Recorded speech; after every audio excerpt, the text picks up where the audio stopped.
Welcome to the future. PBS Digital. 125 million miles away, a traveler is taking pictures for the folks back home. Look at that! They've waited years for this moment. Their baby, the rover Spirit, has just landed safely on Mars. And Opportunity, launched 3 weeks later, will be there soon. This is a big night for NASA. We're back. They've come to Mars to answer a question that's intrigued scientists for decades. Was this ever a place that could have supported life? Did it have the liquid water that life requires? This is a complicated planet. We haven't gotten it right too often. We're going to be in for more surprises. Tonight, Nova goes behind the scenes on an expedition to Mars, to places no one has ever seen before. Follow the explorers as they close in on the secrets of a planet that's killed more than half the missions ever sent there, and nearly killed this one before it began. 2 weeks after landing, Spirit reached out to investigate a Martian rock for the first time. Everything was working perfectly. And then suddenly, Spirit went silent. You're not seeing any signal at this time? Negative. All at once, the party was over. We now know that we have had a very serious anomaly on the vehicle. Right now, we just don't know. We do not know what caused it. Was it something that we did? By our inability to receive telemetry. There's some vulnerability in the design that we didn't know was there. For any Odyssey pass, received no data. Did we have some kind of hardware failure? Something broke? Data on the normal director Earthlink section. Was it an act of God? There is no one single fault that explains all the observables. I mean, it could be any of those things. Meanwhile, Spirit's twin, Opportunity, was about to arrive. Every time we do an intercept landing, it is another experiment that may or may not work. And I have to admit, I did not sleep very well last night because this is exactly what's going on in my mind. You know, what if we had 2 disasters on our hands? I mean, all this wonderful excitement, and suddenly we would lose everything. 4 years of work, $850 million, careers, reputations, and the future of planetary exploration on the line. Welcome to Mars, right now on Nova.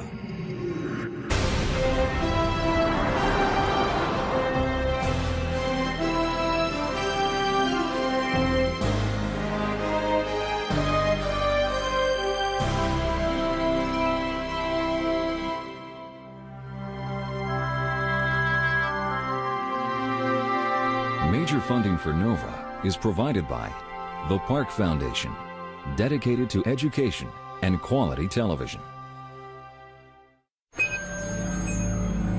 Science.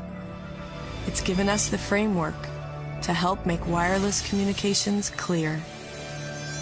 Sprint is proud to support Nova. We see one small step on Mars.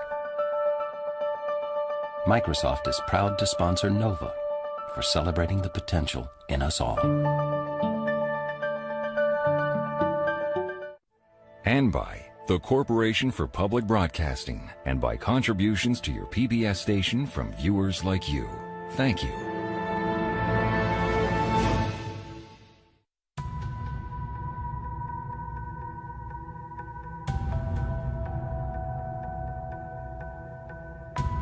The rover Spirit is 125 million miles from home.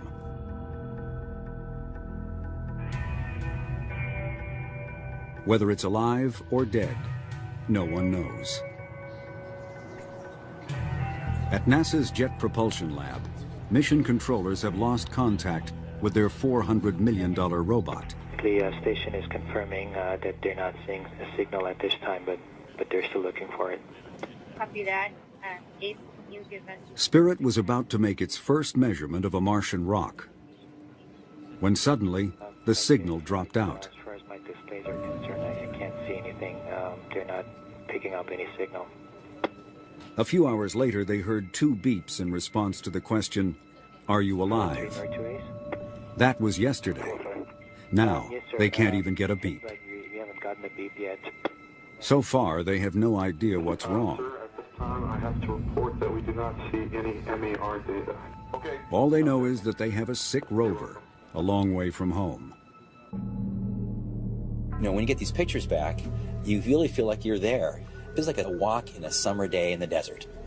But suddenly, when that vehicle stops talking to you, the vast distance between Earth and Mars feels really, really apparent, and it just terrifies you that maybe that tenuous link that you thought was so strong suddenly is broken. Until now, the mission had been a triumph for NASA and the Jet Propulsion Lab, where the rovers were built. For more than 2 weeks, everything had worked perfectly. I don't want to speculate what the team Spirit was an international celebrity, in the news almost every day. With the risky airbag landing safely behind them, the most anxious moment came when it was time for Spirit to drive off the lander. We've got the vehicle completely deployed, ready to go, and now we're going to be sending it off onto this big first step. To put it bluntly, to screw up that step would have been a tremendous disaster. They would have preferred to drive off straight ahead, but part of the airbag was in the way. Rather than risk getting tangled up, they used the test rover in the Mars sandbox to practice a tricky move. A turn in place on the lander so they could drive off in another direction. It's like your first child. The first time through, everyone was kids gloving it and nervous at every phase because, you know, the world was watching you. Spirit was tough. Spirit was a sleepless, tough time. Charlie Tango _ Romeo 21906 decimal alpha decimal 00. Finally, it was time for Spirit to take its first big step. Is the most significant 3-meter drive in recorded history. On my mark. 3, 2, 1, mark. We're essentially just pushing a button and sending it off on a 3-meter journey and then finding out later if it worked. Very, very stressful. 90 minutes later, Spirit sent back a picture of the empty nest. With 6 wheels on Martian dirt, the most dangerous phase of the mission was over.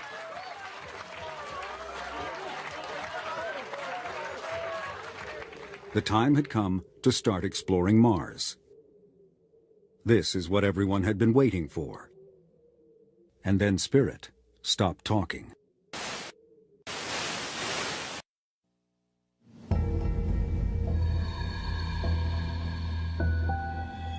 They did not see any sign of signal from the lander. Oh, we didn't see anything.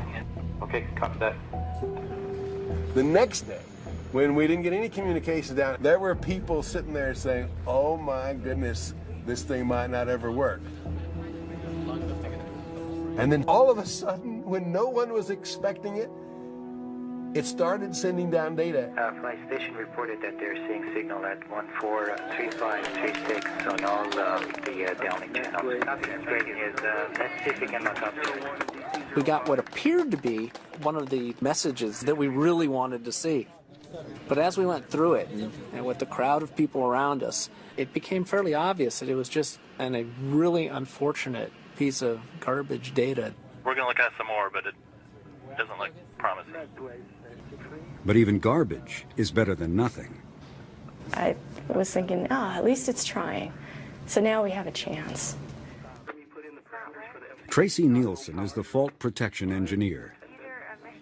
She helped design systems that put the rover in a safe mode when things go wrong.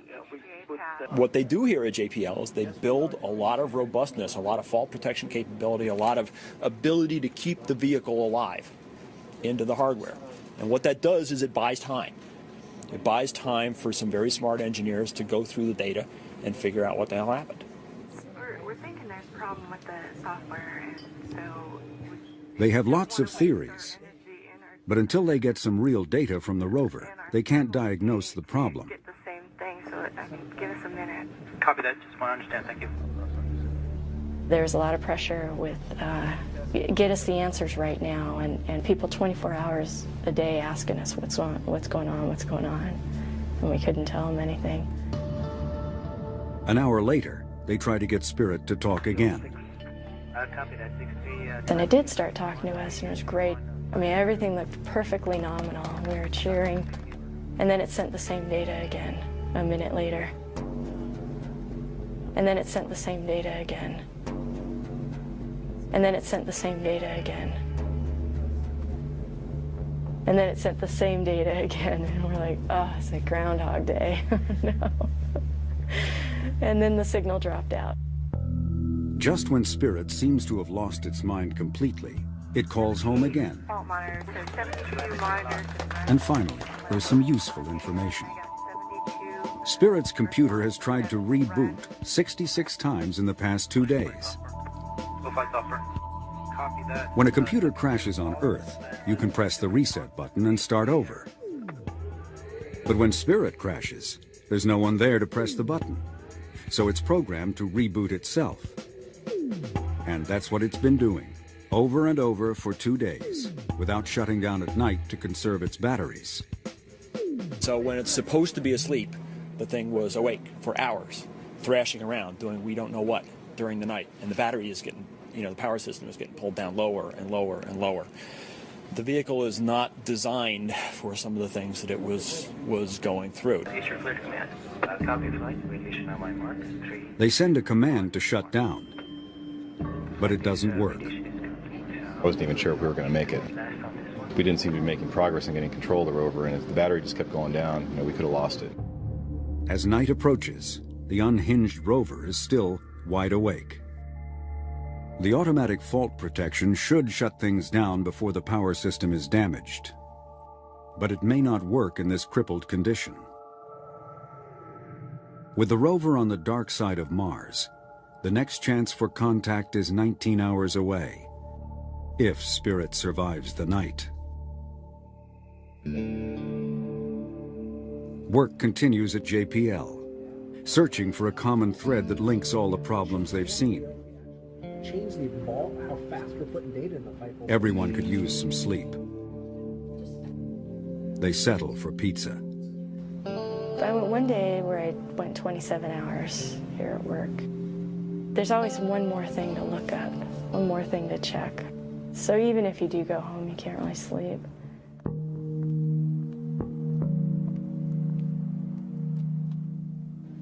Tracy spends this night working with the test rover, trying to reproduce Spirit's puzzling behavior, while the rest of the team pursues other leads.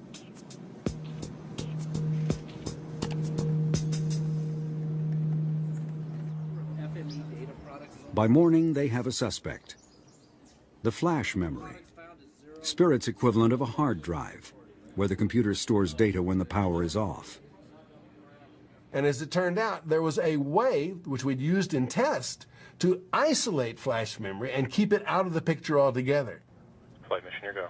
Still not knowing if Spirit survived the night, they send the command to restart without the flash memory.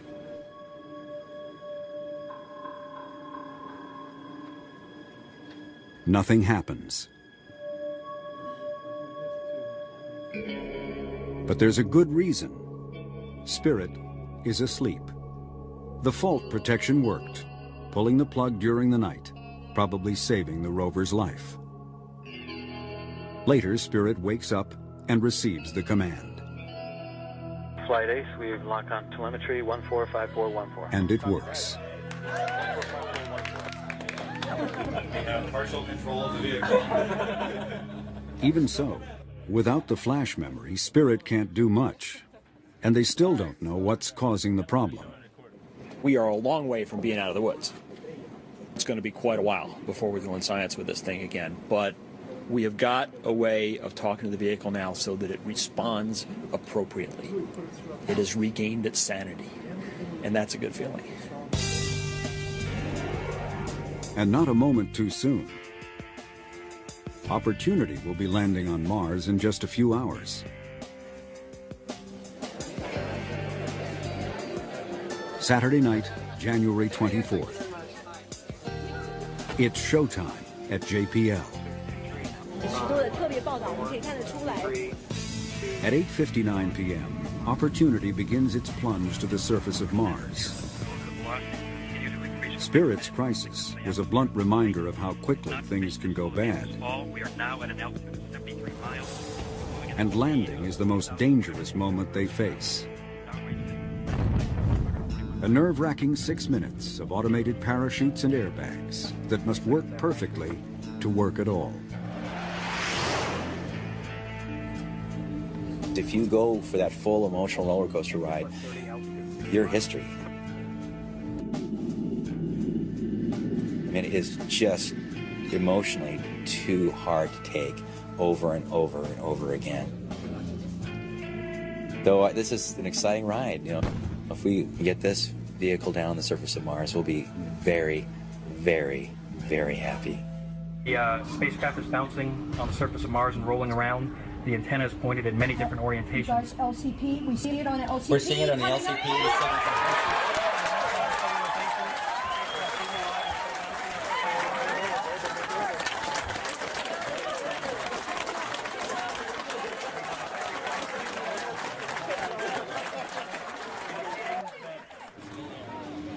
To EDL. The landing team is feeling especially good tonight.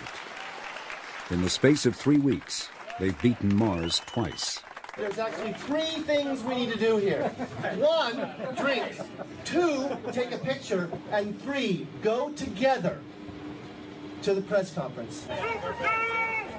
For 3 years, delivering the rovers safely to Mars has been the focus of their lives. Now their role in the mission is over. Almost. The press room is already packed with reporters waiting to hear from NASA's top officials.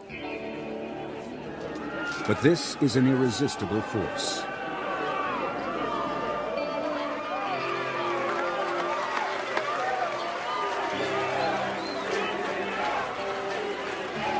These engineers are now the world's leading experts at landing on Mars. Many of them are already at work on future missions. But this one will be hard to top. All of us on the EDL team acknowledge that this is the greatest experience of our professional lives. So there's a lot of separation anxiety. That's what we're talking about. You know, how can anything match this? To the Mars Exploration Rover team, the best in the world.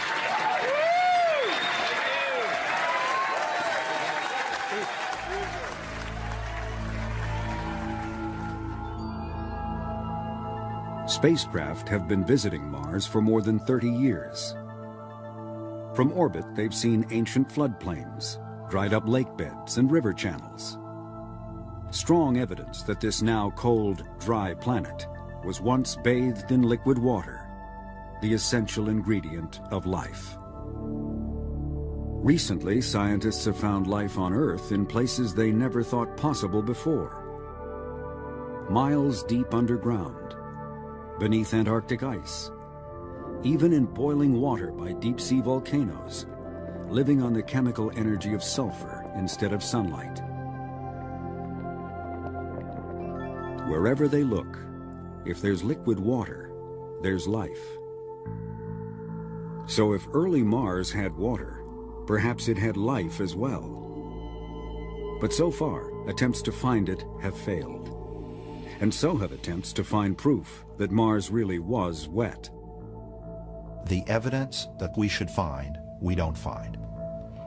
We don't find the minerals that would suggest that there was lots of water around on Mars long ago.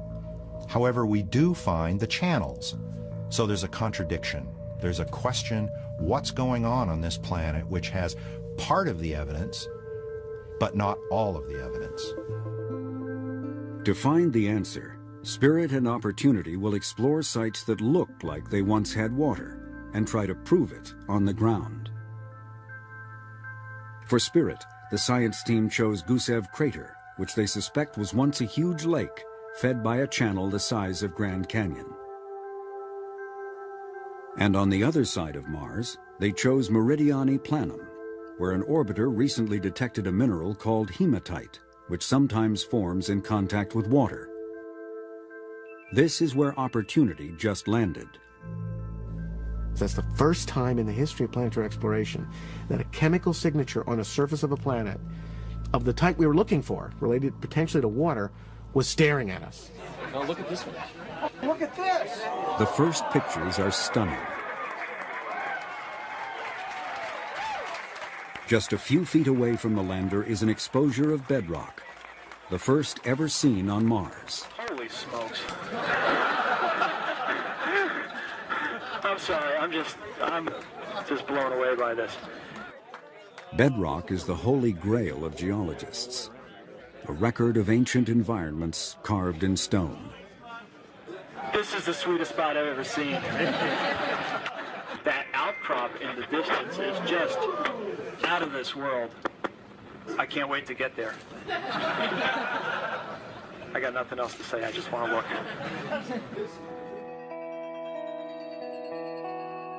When the full image arrives, they realize that Opportunity hit a cosmic hole-in-one, landing in a shallow crater. We got lucky. I mean, we just got damn lucky. You know, Tiger Woods couldn't do this. We just went right into it. And so we're lying in the bottom of this crater, and the beauty of that is that the crater walls expose materials that we wouldn't otherwise see. I mean, there's this wonderful rock outcrop here. And if we were out driving on the plains, this stuff could be a meter beneath our wheels, and we'd never know it was there. Instead, because we fell in this crater, there it is.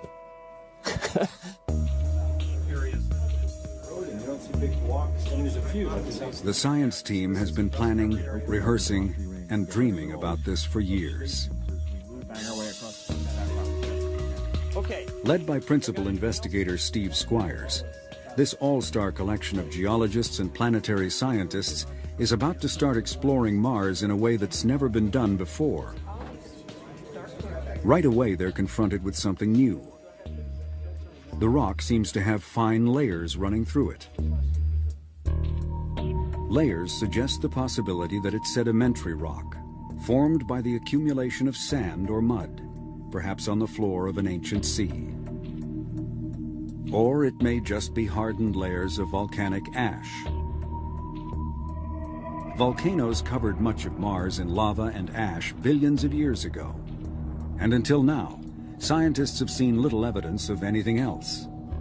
Most of the rock on Mars is volcanic lava flow. This is something else. This is an unusual Martian rock, at least compared to what we've seen everywhere else.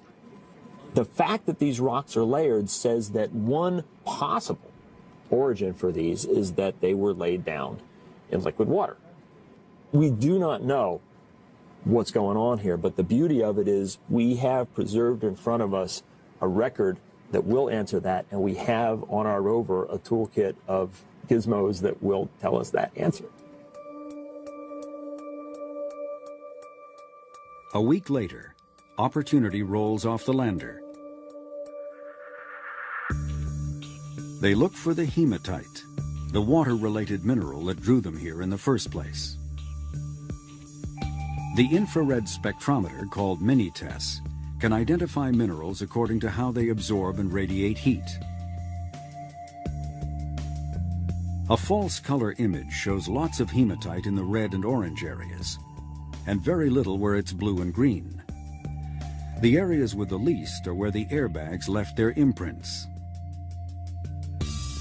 Then, with the microscopic imager on the robotic arm, they take a series of extreme close-ups of the soil and find another puzzle. Tiny spheres the size of BBs litter the ground. A short drive forward brings the rover close to the outcrop. Another image, with the color tweaked to distinguish different materials, reveals more spheres. And more close-ups show them eroding out of the rock. Embedded in this outcrop, like blueberries in a muffin, are these little spherical things. and they're really, really round, and we're trying to figure out what they are. Just a few days into the mission, Opportunity has turned up evidence of something. But exactly what remains to be seen. It's like a mystery novel, okay? You know, you read a mystery novel and you get fed these clues. And we're trying to piece these clues together. Right now we got a partial story, and it's, I don't know how it's going to come out. Spirit is ready to get back in the game. The engineers found that the problem was simply too many old files in the flash memory. I'm sure Opportunity is thankful to Spirit for finding this problem, because they would have been there in about a week, you know, and we would have had 2 rovers with, you know, 15 stalls of debug. When they're sure that nothing else is wrong, they delete the old files, pronounce Spirit cured, and chalk it up to growing pains. The Spirit rover always seems to have been a bit of the trouble child. And it was just when all the attention was shifting away from Spirit to Opportunity, because Opportunity was going to land. It almost seemed like, you know, a sibling that was trying to get attention back to itself. You know? But along with the good news comes the realization that Spirit was not as fortunate as Opportunity in its landing site. If this was once the bottom of a lake, geologists would expect to find the kinds of rocks and minerals that form in a wet environment. They sample a boulder and the soil near the landing site. But it's all volcanic and shows no sign of ever having been wet. The evidence they're looking for may have been buried, or it may have eroded away, or it may never have been there at all. The rocks that we have analyzed appear to be basalts, the most common type of lava. And as a person who is really interested in lavas, this is fine with me. But it's a disappointment in a way for the mission, because we are after evidence that this really was a lake bed. Maybe they can some kind of thing. Natalie Cabrol was one of the first to suggest, 15 years ago, that Gusev was once a lake. And she fought hard for its selection as one of the 2 landing sites. I think we're on the right track. It's just like the evidence is going to pop out like it did in Meridiani, because we happened to land in front of an outcrop. If the evidence of water has been buried, a good place to find it might be in the exposed walls of a small crater in the floor of Gusev. From Spirit's landing site, it's 300 meters to a crater they call Bonneville. Bonneville might give us an interesting insight on what's underneath our feet. It will take weeks to get there, but it's the best chance they have. We're kind of grasping at straws here, looking for the right stuff. It's a tougher site, it's a harder site to love, but it's what Mars has given us. So. Back at Meridiani, Opportunity's team is ecstatic. They've spent the past week traversing the outcrop, creating a close-up photo mosaic. Now they're selecting targets for closer study. I think we're all in Mars Geology 101 here. It's an experience where we look at the evidence and say, well, what could this possibly be? This is an alien planet, and we don't know what we're going to see when we get down close and personal with this rock. With each picture that comes down, there's really an expectation that you just might break the whole thing open. If this outcrop was ever exposed to liquid water, there will be clues in the chemistry of the rock. And that's what Opportunity is looking for. The rovers have 2 spectrometers on the robotic arm. One can identify minerals containing iron. The other sees chemical elements. Both work by bombarding the target with radiation and reading the signal of what bounces back. Every element and every mineral has a unique signature. So far, the instruments have seen a lot of sulfur, a common chemical element in volcanic gas. If the gas mixes with water, it can make sulfuric acid, and that can react with certain rocks to produce mineral salts called sulfates. A lot of sulfates in this rock would be evidence of water. But the sulfur seen by the instruments may be just a thin coating on the surface. The only way to tell for sure what the rock is made of is to get a clean look inside. And the rovers have a special tool for that purpose, the rock abrasion tool, or RAT. But the man in charge of the RAT is worried. I thought that before landing we had roughly been able to approximate anything that Mars was going to throw at us. Of course, what I neglected to think about was a rock that would be spitting out blueberries. What we're afraid of happening is that we're going to dislodge one of the spherules, and that it's going to be like a pinball machine between the RAT and the surface of the rock. And this could be something that causes us some problems. Oh my God. Squires thinks they're onto something big. But what are we dealing with here? I mean, this rock. Steve Gorovan's team spent years developing the RAT. This does not look volcanic. This is not basalt. There's not too many other things left. Now the mission is riding on it. Well, we're going to get to the bottom of it, so... Yeah, exactly. Literally. And it's you who got to do it. Okay, I will. The science team selects a piece of the outcrop called El Capitan for Opportunity's first RAT. Squires shows the rover driver the area where they want to work. Then the driver builds a set of commands that will tell Opportunity exactly how to get there. Incredibly, considering that the rover is on Mars, he'll get it to within a few centimeters of the desired spot. Meanwhile, Gorovan has blueberries on his mind. He picks a spot to RAT that looks berry-free on a full-size image. But when the close-ups arrive, he gets an unpleasant surprise. More blueberries. Look at this. You cannot see this berry in the place that we looked at. You just can't see it. You got it properly registered with the PanCam? You know where you are? I did not see those spherules in the PanCam. Steve, sit down with some PanCam images and get this stuff registered. You got to figure out where you are, man. I promise that's what Phil and Keel are doing. That's what we've been doing since I got here. But we can't find this. We're not at the Well, edge. it's obviously there. We'll solve it. Solve it. Solve it by the science. Hey, we get paid. You know, we'll solve it. Every day on Mars brings new problems, and they have to be solved quickly. The rovers wake themselves up each morning when the sun hits their solar panels, at which point they're ready to receive instructions for the day. But they're on opposite sides of the planet, so as day begins for one, it ends for the other. That means round-the-clock operations for two science and engineering teams, trying to take advantage of every waking moment for each rover. And there's another problem. The Earth day is 24 hours long,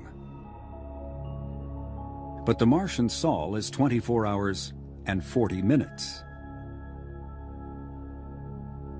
Every day the rovers wake up 40 minutes later. And to stay in sync, the people on Earth must do the same. So if the day starts at 7:30 on Monday morning, on Tuesday it's 8:10. On Wednesday, 8:50. This way, it's better. A week later, it's 2:10 in the afternoon. And so on, marching relentlessly around the clock until everyone is in a state of permanent Martian jet lag.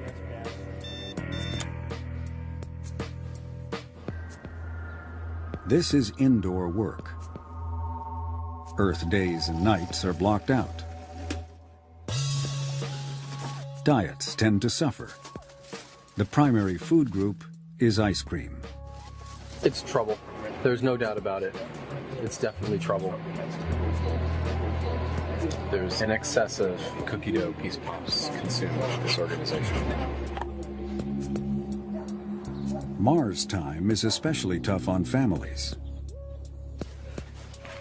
Cindy Oda is on the communications team. Her husband, Jeff Bizadecki, is a rover planner. Their work schedules change every day. But their two little girls, ages 3 and 5, live strictly on Earth time. It still gets very confusing. Like, we're always trying to look at our schedule, trying to figure out what time exactly that we work and do we overlap, and also to coordinate with our children's schedules. You know, there's pickup time, their drop-off time, music class, and their swimming classes, and the, you know, ballerina class. If we didn't have any Earth time at all, it would make things a lot easier. It's the salt. This is 5 millimeters. It's even tougher for those who try to keep up with both rovers. They're both exciting. I like to go back and forth between the two.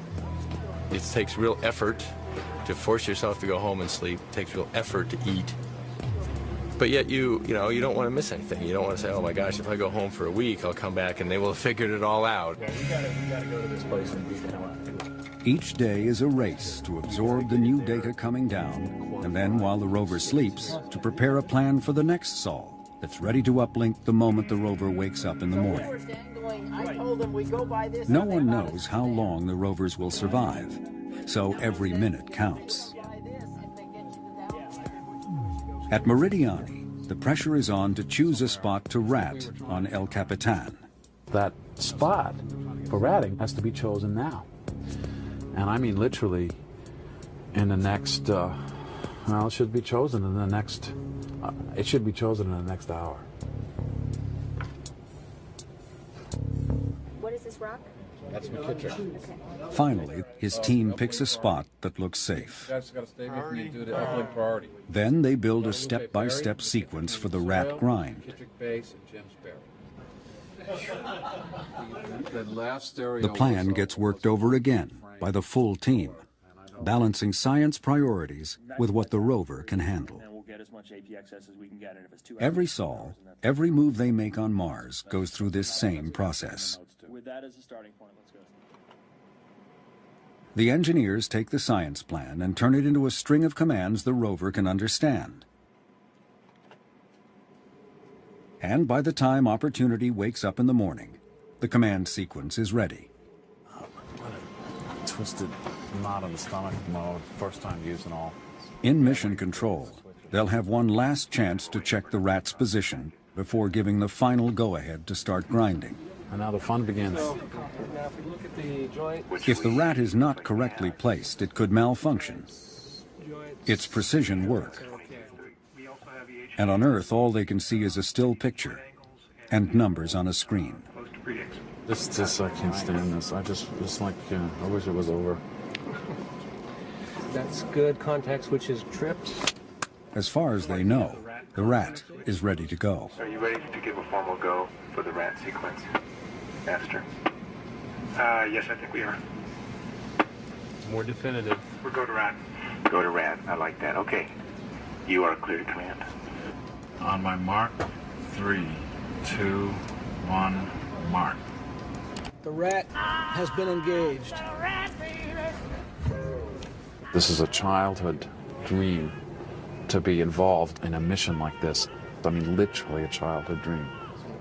I feel highly responsible for this important little episode here. I don't care if we find chili under there. I don't care. I just want to make that thing work.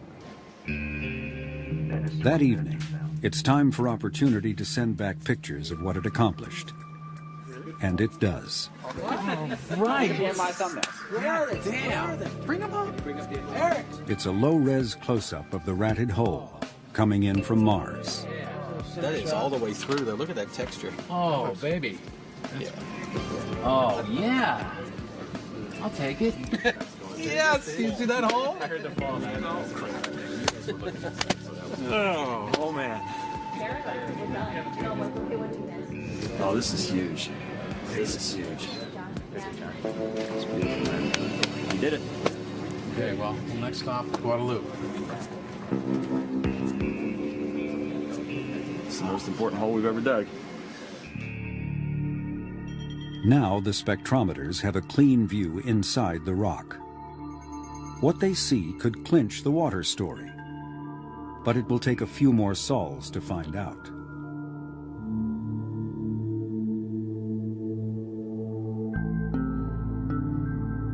At Gusev, Spirit is closing in on Bonneville Crater, and there's still no evidence of an ancient lake. But Mars is what Mars is. I happen to really like the Gusev site because it's working class Mars. You know, it's the 98% of Mars. We went thinking we might find a lake, but what we're finding is lavas and dust and craters and impact processes and the winds blowing for eons. That is probably most of Mars. Gusev is just good solid down-home Mars. That could change when they see what's over the rim of Bonneville Crater.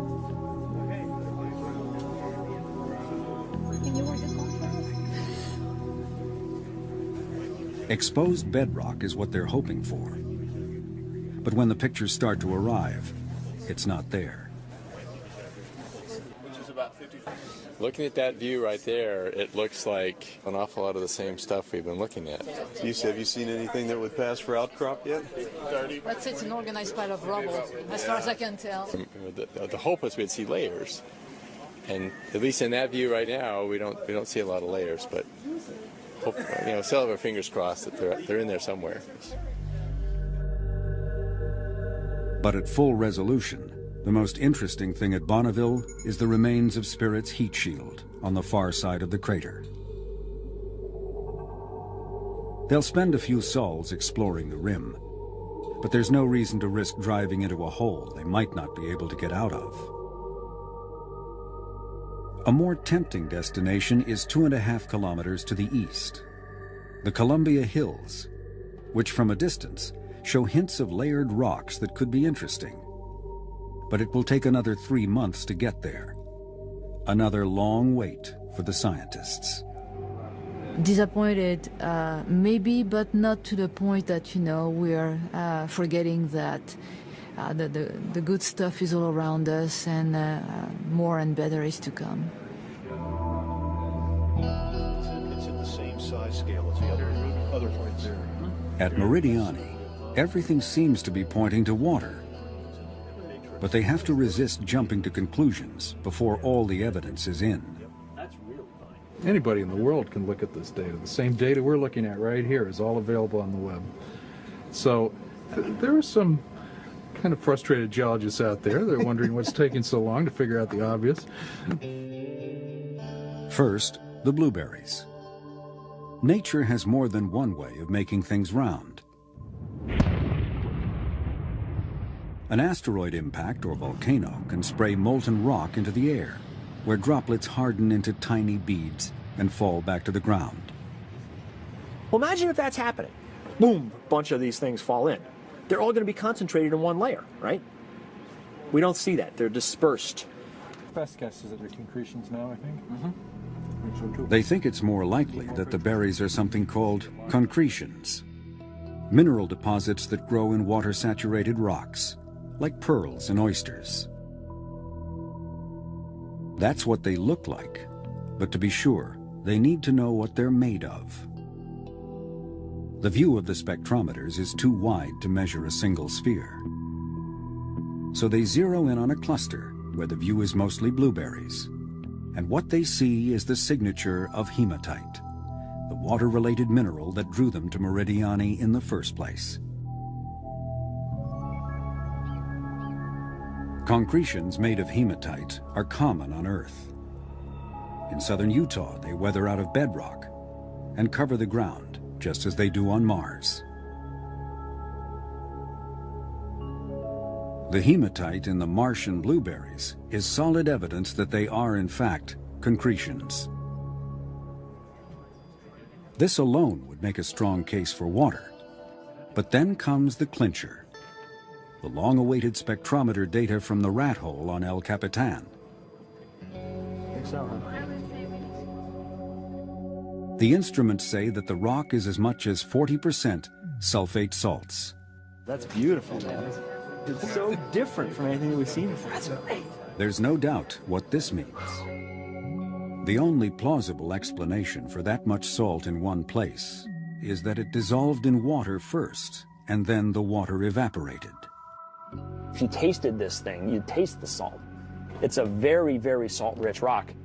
It looks like what geologists call an evaporite deposit. Evaporites form when you have liquid water with lots of stuff dissolved in it, and the water evaporates away and it leaves stuff behind. So salt flats.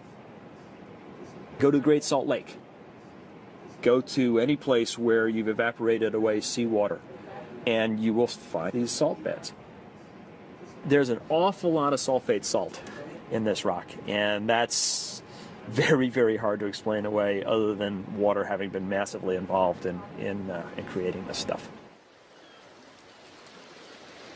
One last piece of evidence would be familiar to anyone who's ever walked on the beach at low tide. Ripples created by the flow of water over loose sand. Over long periods of time, rippled sediments can build up and harden into stone. The water is gone, but the ripples are still there in the layered rock at Meridiani. Where the water came from is still unknown. But one possibility is that it came from below, as groundwater laced with sulfuric acid, percolating up through the volcanic bedrock, leaching out elements like iron, creating a broth of dissolved salts. At times, the water would flood the surface, forming shallow lakes or seas that would last for a while and then evaporate, leaving a crust of the dissolved sulfate salts behind. This may have happened repeatedly, building up a thick deposit of salty rocks over time. The hematite blueberries would have grown within these rocks while they were saturated with water. Now the water is gone, and the rock is eroding away, leaving the harder berries behind. So we think we're parked on what was once the shore of a salty sea on Mars. That's pretty cool. 2 months into the mission, NASA is ready to tell the world what's been found. The first proof of liquid water on another planet.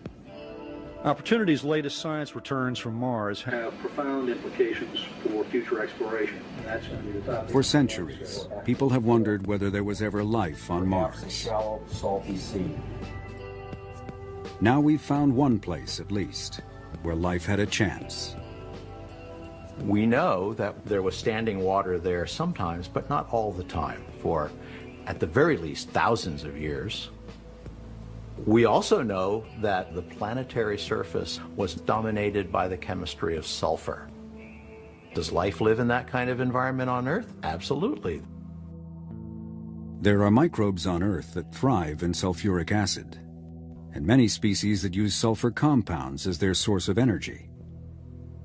If life were present on Mars 3.5 billion years ago, very likely some of that life could have figured out a way to tolerate the environment at Meridiani. Whether or not there was life present to take advantage of those conditions is still an unsolved question. If life was there, the evidence is likely to be preserved in the kinds of minerals that formed at Meridiani. But to find it may take instruments more sophisticated than any that can currently be sent to Mars. So in 2013, NASA hopes to bring a few well-chosen rocks back to Earth. Between now and then, a series of new missions will make sure they choose the best possible rocks when the time comes. Our strategy is to understand the big Mars, so when we look for life, we're not misled. Let's take this finding, Meridiani, and let's extrapolate it across the planet. Where else on Mars does it look like that? Is this the Holy Grail place to go look for life? Maybe there's better places. So we've got, for the first time, clear-cut direction. They were expected to last just 90 Martian sols. But months later, the rovers are still at work. Opportunity climbs out of Eagle Crater and takes in the view. Billions of blueberries, formed in rocks that have long since eroded away. And on the horizon, the rim of a much larger crater called Endurance, where the water story of Meridiani takes on a new dimension. Exposed in the walls of this stadium-sized crater are massive outcrops of layered rocks. Salt-rich rocks like those in Eagle Crater, but a much deeper slice of Martian history. There's meters of sulfates here. Okay, so a lot of water has to have gone away to leave that much salt behind. It's much more than we thought we were dealing with before. Opportunity spent 6 months inside Endurance Crater, working out the details of the water story at Meridiani, which may span hundreds of thousands, if not millions of years.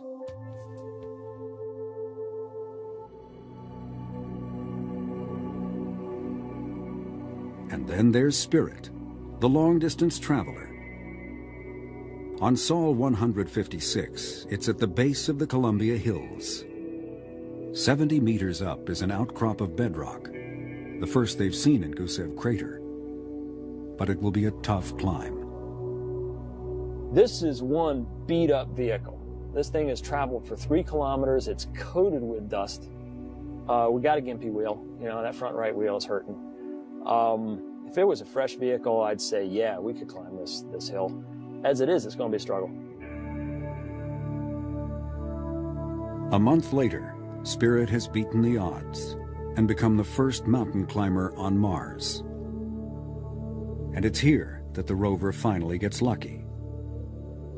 Orbital maps suggest this bedrock is older than the floor of Gusev Crater, and possibly older than any lake it may once have held.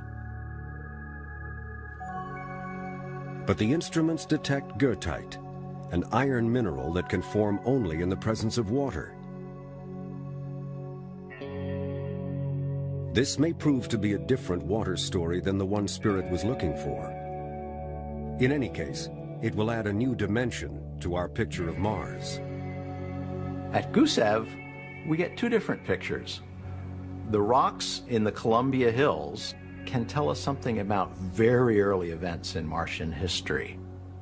They also tell us that in the last 3 billion years or so, not much has happened. It's been cold, it's been dry, it's been quiet.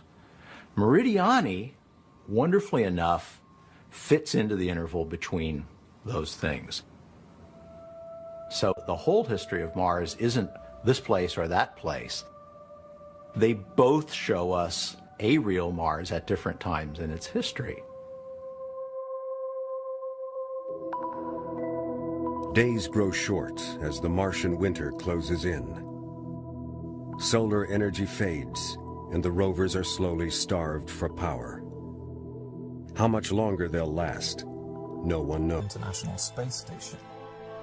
The Bush administration announced in 2004 the Constellation program.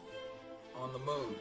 A plan that would return Americans to the moon by 2020. But the program was never fully funded and was eventually cancelled. In 2010, the Obama administration announced its vision for NASA on human Mars exploration. By the mid-2030s, I believe we can send humans to orbit Mars and return them safely to Earth. And a landing on Mars will follow. And I expect to be around to see it. With a new timeline for humans to Mars sometime after 2035, and with administrations changing every 4 or 8 years, it is far from certain that such a plan will be realized.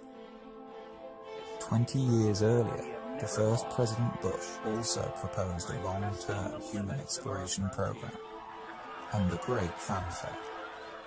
The program quietly died in Congress a few years later. If you want to go to Mars, you cannot do it in 30 years. You can't do it in 20 years. You've got to do it in 10 years or less from program start, or you're more or less guaranteeing political failure. To date, only the Apollo Moon program, which was announced in 1961 and had men on the moon 8 years later, has succeeded in getting astronauts beyond low Earth orbit.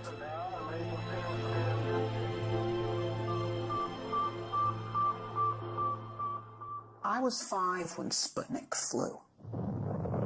And while to the adults, Sputnik was a terrifying event, to me, as a child who was already reading science fiction, it was exhilarating, because it meant that this possibility of a spacefaring future was going to be real. And I was 9 when Kennedy gave his speech committing us to the moon. To go to the moon in this decade and do the other things, not because they are easy, but because they are hard. I grew up during the 60s when it was Mercury, it was Gemini, it was Apollo. Every month, NASA was doing something more impressive than in the month before. We were going to be on the moon by 1970, Mars by 1980, Saturn by 1990, Alpha Centauri by the year 2000. We were moving out, and I wanted to be part of that. And so I got myself a scientific education. But then in the early 70s, it's all collapsed. We achieved the first part of that program, Moon by 1970, but the Nixon administration shut down the rest, and we did not move out into space. And for a while, I accepted that, grudgingly. I became a science teacher. But then in the early 80s, something hit me, and I said, I'm not going to accept myself doing less than what I had dreamed of doing when I was a boy. Zubrin went back to graduate school, getting advanced degrees in engineering and aerospace. He then went on to work at Martin Marietta, which later became Lockheed Martin, designing interplanetary missions. It was here that Zubrin's obsession with the Red Planet began to take hold.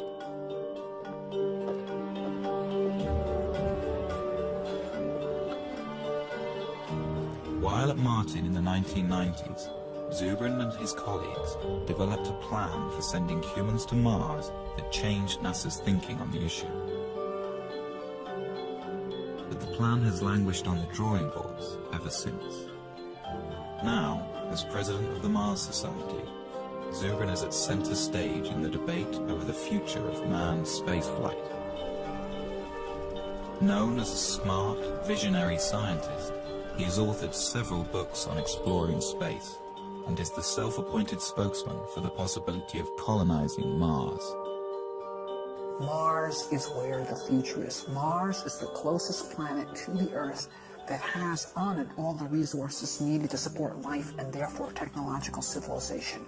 It has water, it has carbon, it has nitrogens, it has a 24-hour day, it has a complex geological history that has created mineral ore, it has sources of geothermal energy. Mars is a place we can settle. One reason for such optimism over a frozen world like Mars is evidence that 2 billion years ago, Mars was a much warmer and wetter place. We think that at one time in the ancient past, Mars was very similar to the condition of early Earth.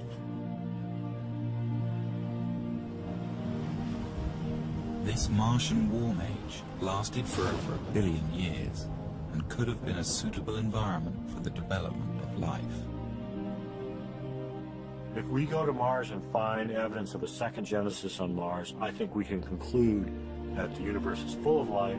We can probably conclude that on some planets that life evolves to more complex forms, and I think we'd be reasonable to conclude that intelligence could also emerge on some planets as well.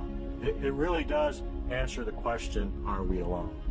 And that, to me, is a question that transcends science. It's a philosophical, societal, as well as scientific question. To me, that's the big prize. That's why Mars is interesting. That's why human exploration makes sense.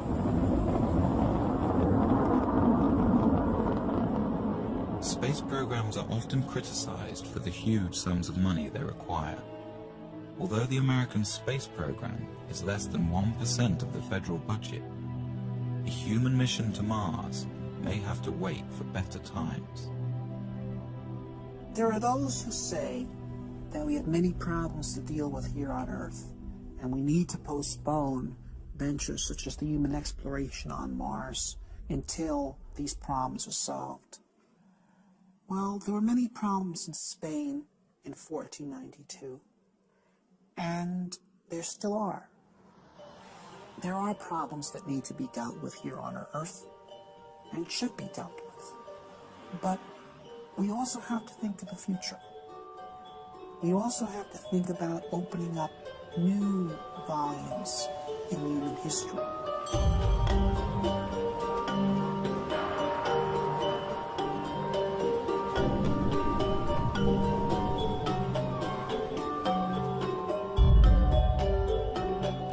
I believe that it's essential for a positive human future that humanity expand into space.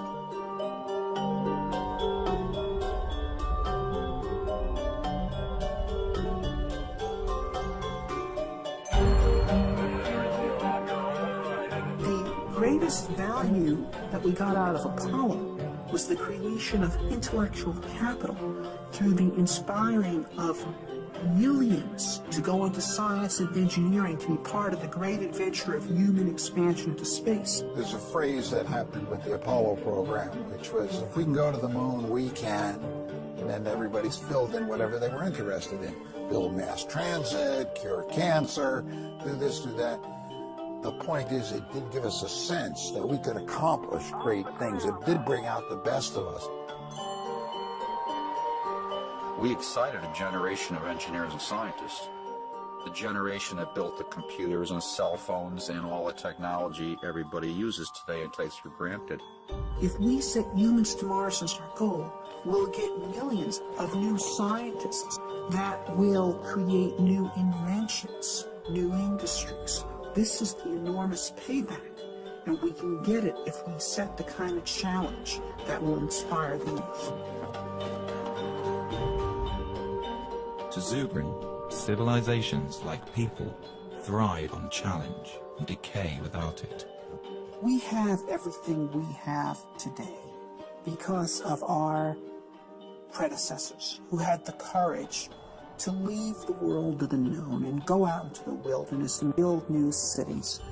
And if we stop being people like that, then we will hand down much less to our posterity than our ancestors handed down to us.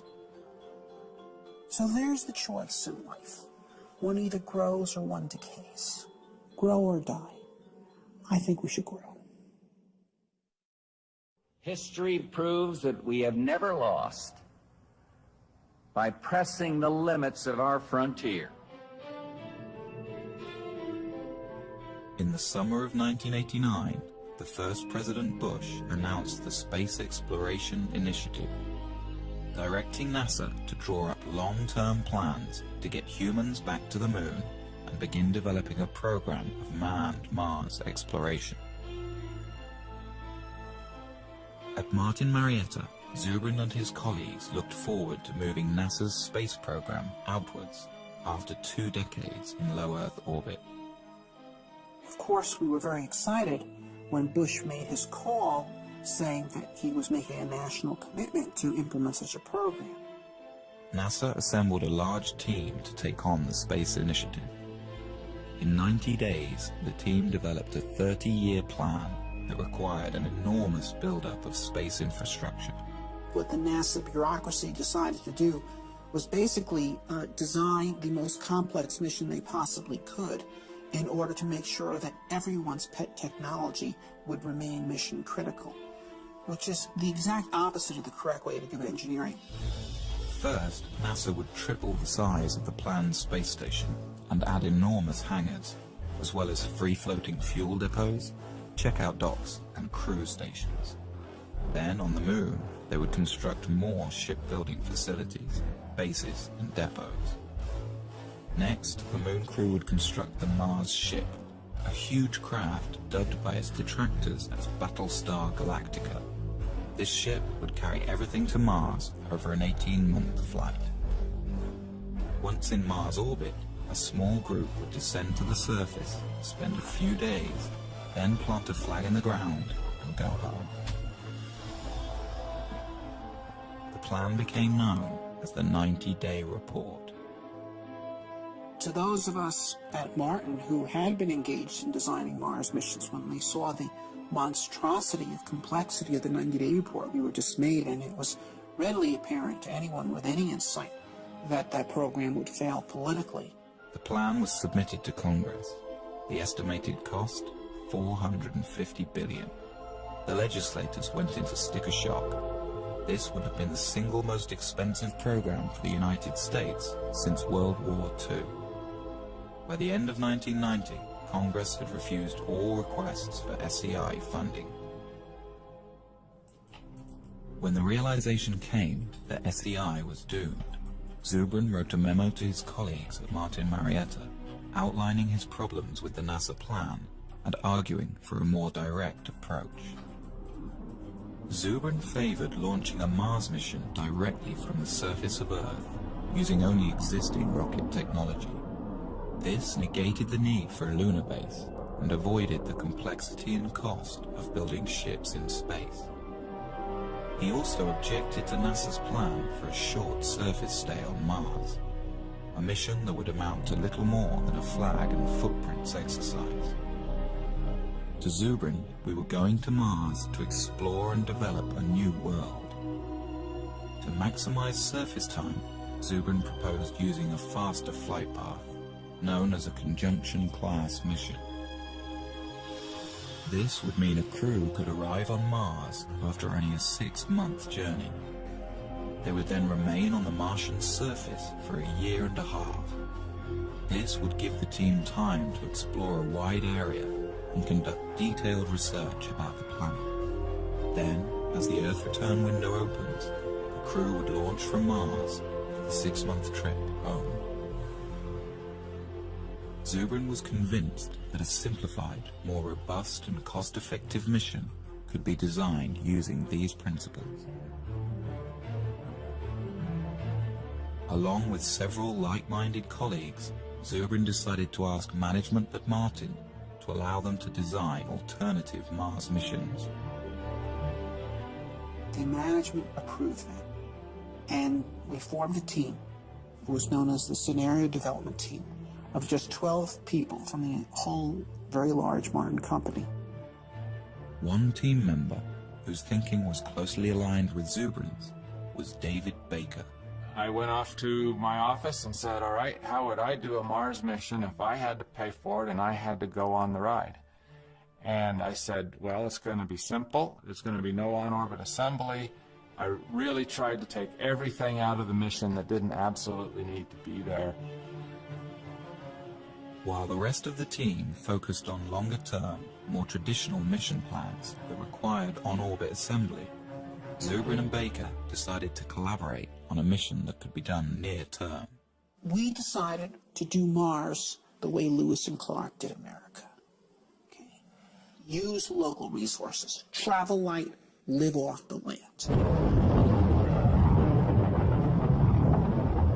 Zubrin and Baker were convinced that a Mars mission could be launched directly from the ground. The other team members felt this was impossible, that the weight of the rocket fuel required for a round trip to Mars was so enormous it would render the launch ship impossibly heavy. To solve this problem, Zubrin was exploring a radical idea that had been kicked around the aerospace industry since the 1970s.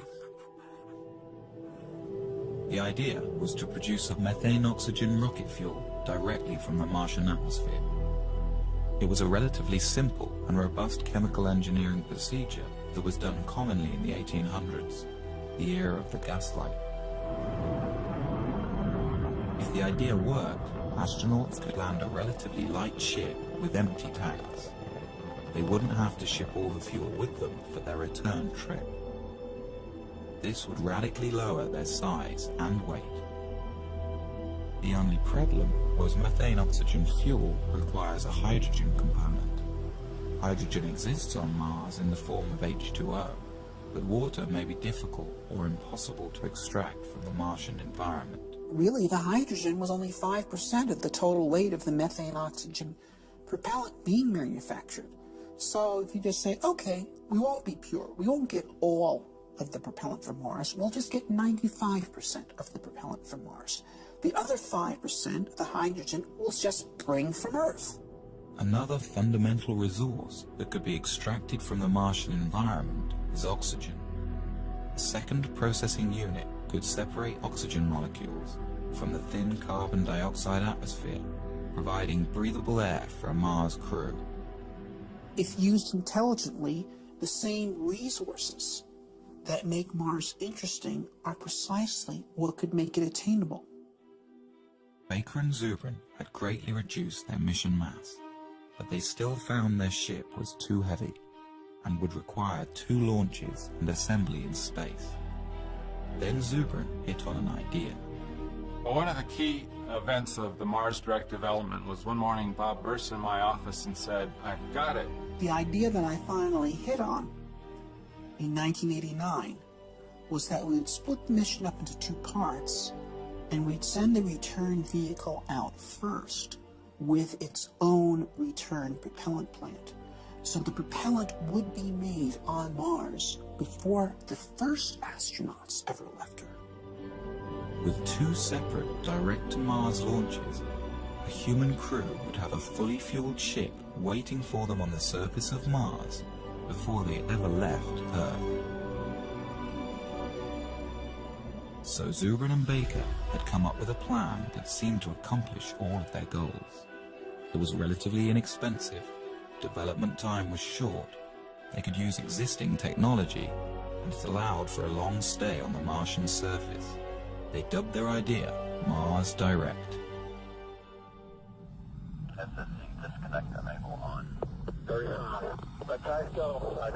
Aboard an Ares rocket is the Earth Return Vehicle, or ERV. No one is aboard this ship. It will pave the way for the astronauts who, years later, will use the ERV to return to Earth. 1.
On its second day, the ERV deploys a small nuclear power reactor.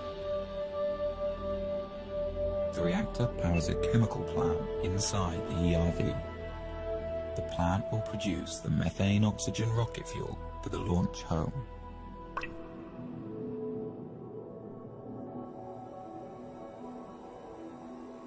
Nearby, a second robotic rover is guided to a pre-picked landing site for the human crew. It places a radar transponder to help guide the astronauts in. The long journey to land a human being on Mars begins. 3, 2, 1, engine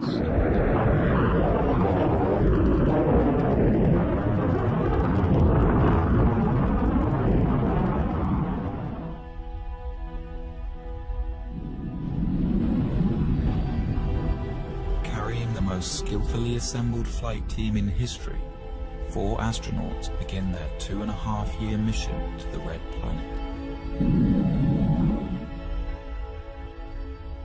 This will be the first time a human has gone beyond the Earth-Moon system, 250 million miles farther than any person has ever been.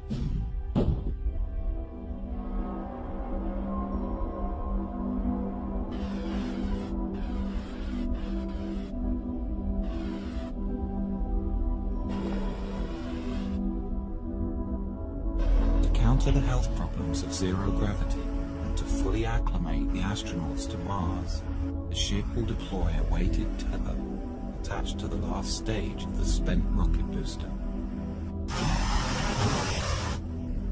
By thrusting the ship into a rotational spin, the counterweight of the rocket will create centrifugal force, and thus artificial gravity. The crew will be able to live with their feet planted firmly on the floor during their 6-month transit. But the HAB is not entirely alone on its journey. Just ahead of it is a second ERV, identical to the first. Launched just a few weeks prior to the HAB, it will prepare the way for a second human crew that will follow 2 years later. It can also function as a backup for the first mission, if anything should go wrong.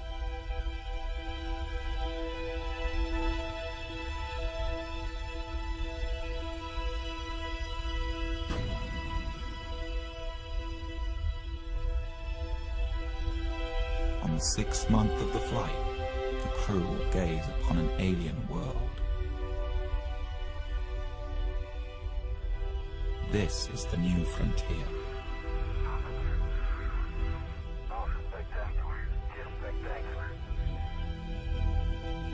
After days in orbit and satisfied with the landing conditions, the crew will receive final word from Mission Control on Earth. All systems are go for entry descent landing. 3, 2, 1.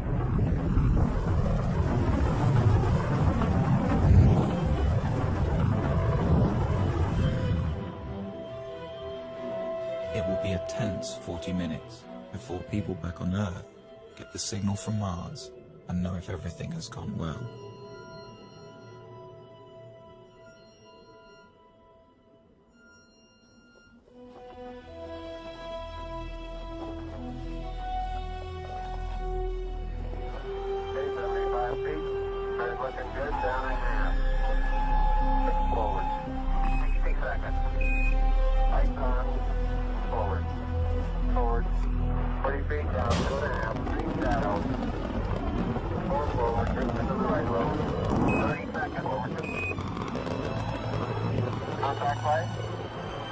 Okay, engine stop. Proceed on the altitude. You're on Mars, everybody.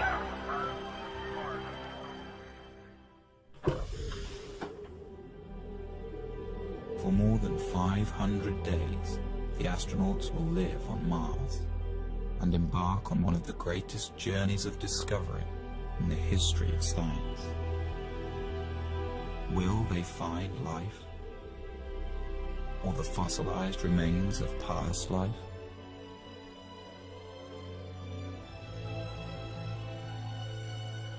Such a discovery could tell us whether our solar system has seen more than one Genesis, and answer the ultimate question: are we alone?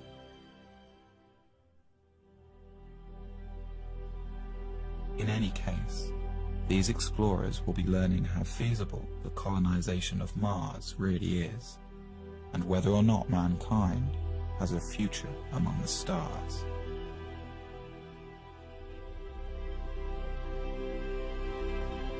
Then, when the time comes and the window for Earth return opens, the crew will climb into their Earth return vehicle and head home.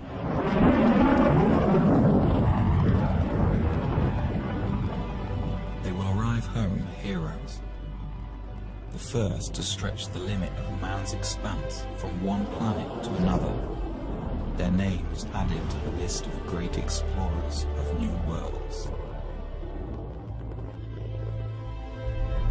In their footsteps, others will follow.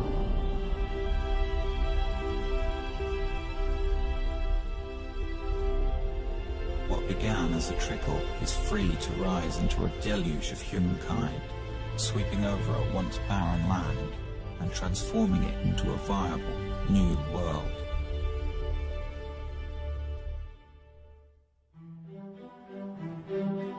When Baker and Zubrin presented Mars Direct to their bosses at Martin, they expected the worst. To their surprise, management was excited about it. They liked the fact that everything needed was relatively simple and near-term. As time went on, Martin Marietta embraced Mars Direct as their creation and put Bob and I on an airplane to several NASA centers to present Mars Direct and try to build some momentum for it. Baker and Zubrin flew to the Marshall Space Flight Center in Huntsville, Alabama. This had been one of the original design hubs for the Apollo moon landings, but recently many of the engineers had become demoralized by the failure of NASA's SEI program.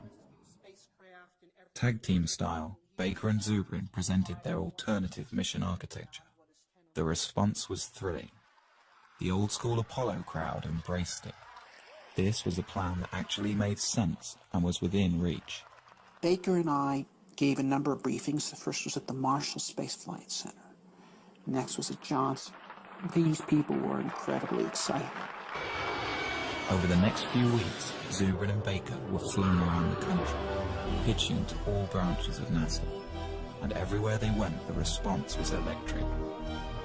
The plan was standing up to scrutiny, and groups all over NASA were converting to Mars Direct. Their tour culminated in a public presentation to the National Space Society. The crowd gave the two aerospace engineers a standing ovation.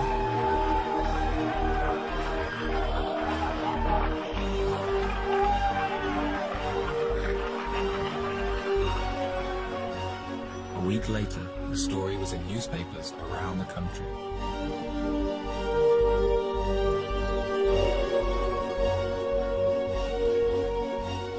But a counterattack was beginning to form within NASA. The space station teams and many in the advanced propulsion groups were against the idea. Since Mars Direct didn't need their programs, they felt under threat. As quickly as doors opened for Zubrin and Baker, they began to close. NASA didn't want to pursue a Mars mission at that time. They didn't want to be derailed by a bunch of Mars fanatics that thought that their idea of what NASA should do should overwhelm what NASA thought NASA should do. What we did in Mars Direct was literally come up with the leanest solution, the one that involved the least spending on an assortment of technologies and infrastructural elements, including, for example, we made no use whatsoever of the International Space Station.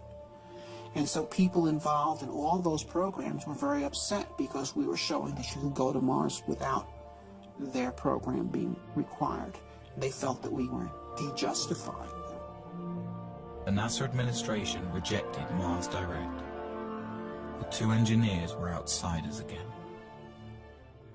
But Zubrin remained determined.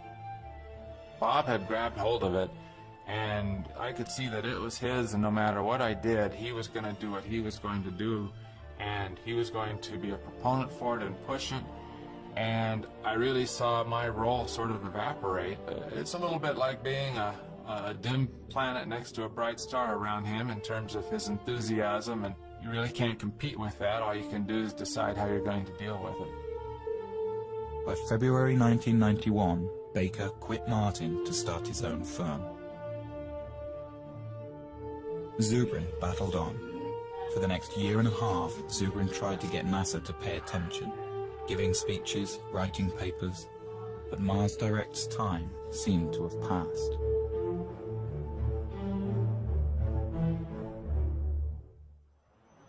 But then in 1992, a new administration came into power at NASA, and Zubrin saw a second chance. I was invited to brief Mike Griffin, who was the Associate Administrator for Space Exploration in charge of the whole Space Exploration Initiative.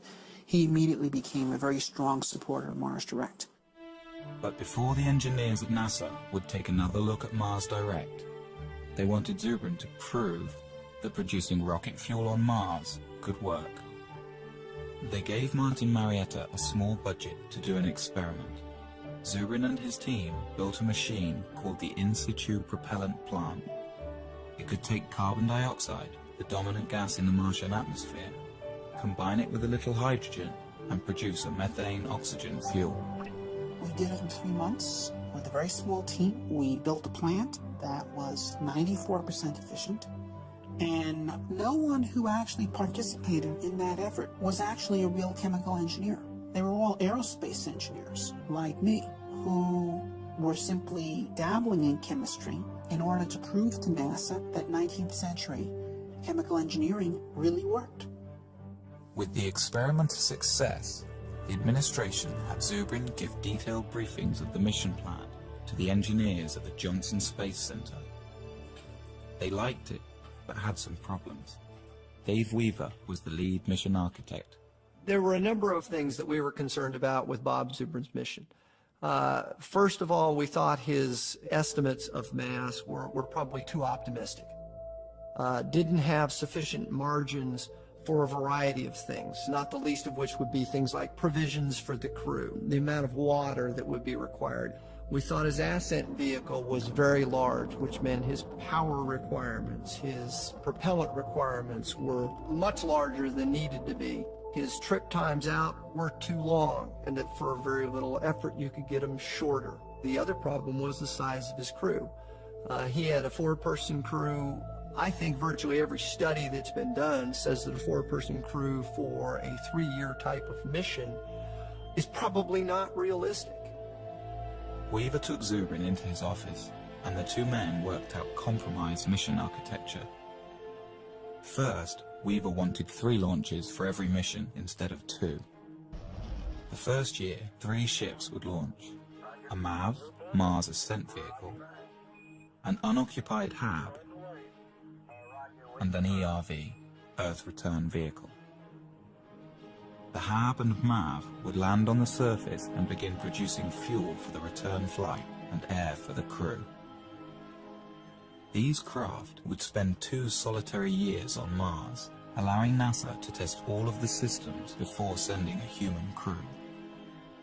Then, in the 3rd year, 3 more ships would launch, this time with the HAB occupied by astronauts. The other 2 ships are for a future mission, unless needed as a backup for this crew. Once on Mars, the team could also utilize the first HAB. Then, after a 1.5-year stay, the crew would climb aboard this small capsule and rendezvous with the return ship. This ship would carry them back home in a roomier environment than Zubrin's ERV. Zubrin called the plan Mars Semi-Direct. NASA called it the Design Reference Mission. They had a larger crew than we had. They had bigger ships. They had more equipment. They had heavier equipment. So they had to do the mission in 3 launches instead of 2, but it was done with the same principles of Mars Direct. The plan was subjected to the same cost analysis that tagged the 90-day report with a $450 billion price tag. The Design Reference Mission came back at a fraction of the cost, $55 billion. Spread out over 10 years, it could be done within NASA's existing budget. The plan made the cover of Newsweek. Here was a mission architecture that was affordable and could be done today with existing technology. But NASA's astronauts have not left low Earth orbit since.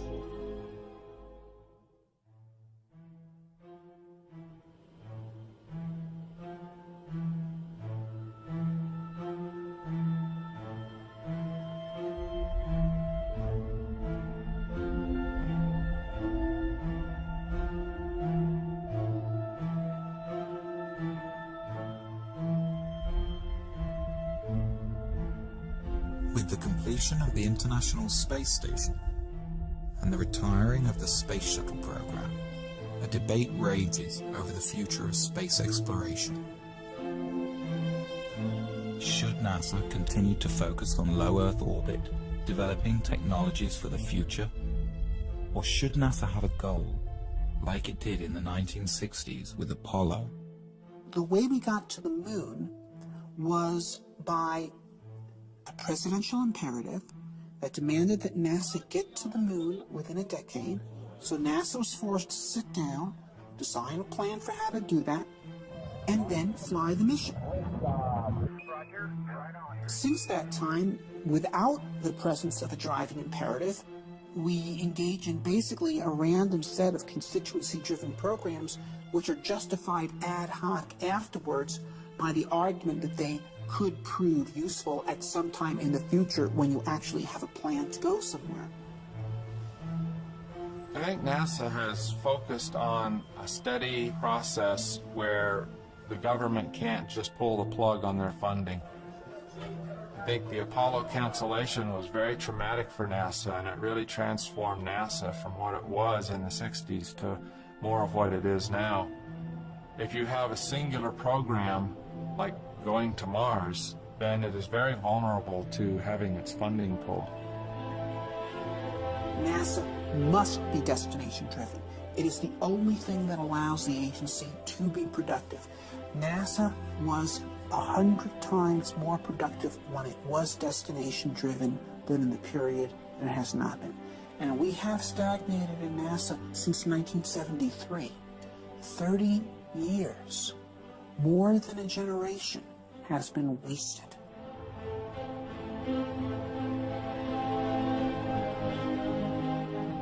The American space program's been stagnant for 30 years. There's a once-in-a-generation shot right now to get it moving again by giving it a goal that'll take it somewhere. So the stakes today are high. If you ask me if I am nervous right now, I am.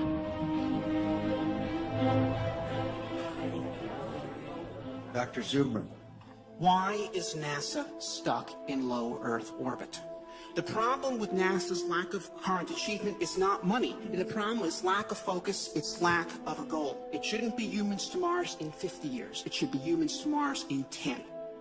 We can do this. We do not need gigantic nuclear electric spaceships to send people to Mars. That is pork, it's nonsense. The primary question I get from American people is, why aren't we doing this? There's a big sense of disappointment, almost verging on a sense of betrayal. The purpose of spaceships is to actually travel across space and go to new worlds, not to hang out in space and observe the health effects from doing so. Dr. Zubrin, in your testimony, you were very passionate, but you also were mad. You're mad we haven't done this, or that this vision has been stolen from a generation? I guess you could say that. It's like Columbus coming back from the New World and Ferdinand and Isabella saying, so what, forget it, burn the ships. Okay, that's what has happened in this country.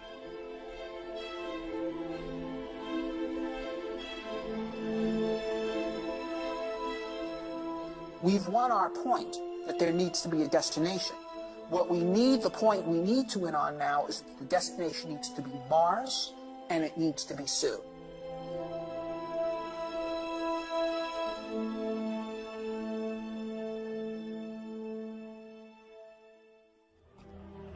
The movement to send humans to Mars in the near term began at the University of Colorado in 1978. A graduate student in astrogeophysics named Chris McKay gave a small seminar on the possibility of introducing life to Mars. I got interested in Mars in graduate school. I entered graduate school the same year that Viking landed on Mars and sent back these images, and it sent back data that showed all the elements needed for life are here on this planet, and yet there's no life here. I don't know, that's odd. It's sort of the lights are on and nobody's home. And I thought, well, that's curious. So some of my other grad students and I, we sort of got together to talk about, well, if there's no life on Mars now, could we put life there? And that evolved also into the question, well, maybe there was life in the past, and we could find fossils, evidence of it. Well, how would you do that? Well, you do that by sending people there.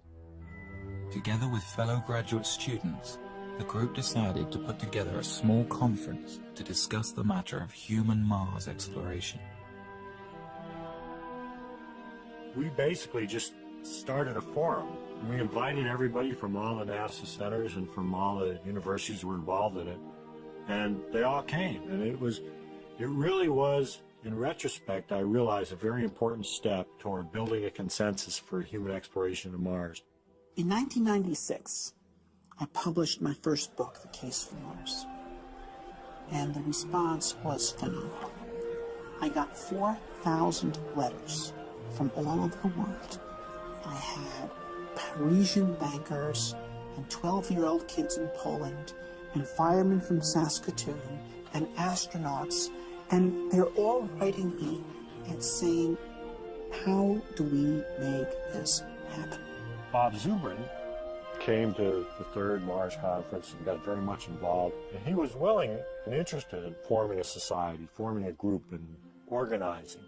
He said, look, if we can pull these people together, if we can get them to work together, we could have a force that could actually make humans to Mars happen. The group formed the Mars Society. Robert Zubrin became the president. They held their first convention in 1998. The convention was just magic. We had no idea how many people were coming. They were there not just from the United States and Canada and Europe. They were there from Israel. They were there from Mozambique. They were there from New Zealand. It was astonishing. Since its inception, the Mars Society has attracted members worldwide. Derek Shannon is the head of the Southern California chapter.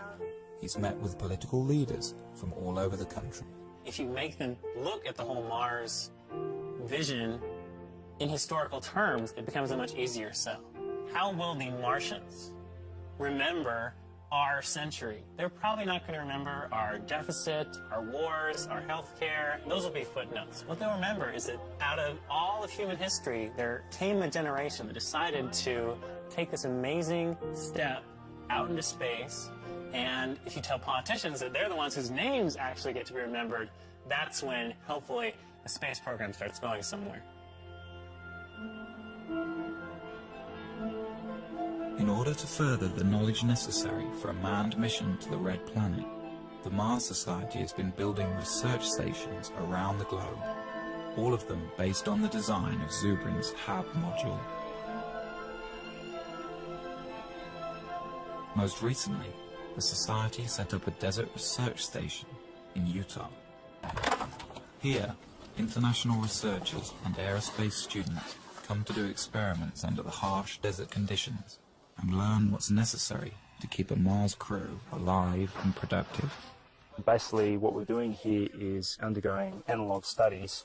Crews of up to 6 people at a time come together to live in a full simulation environment for up to 14 days. So what that means is every time we go outside the HAB, people have to don spacesuits, have to depressurize. When we go outside, they're called extravehicular activities. They can only be of a certain duration due to the air supply. We have to recycle all our water and basically have our own food as well.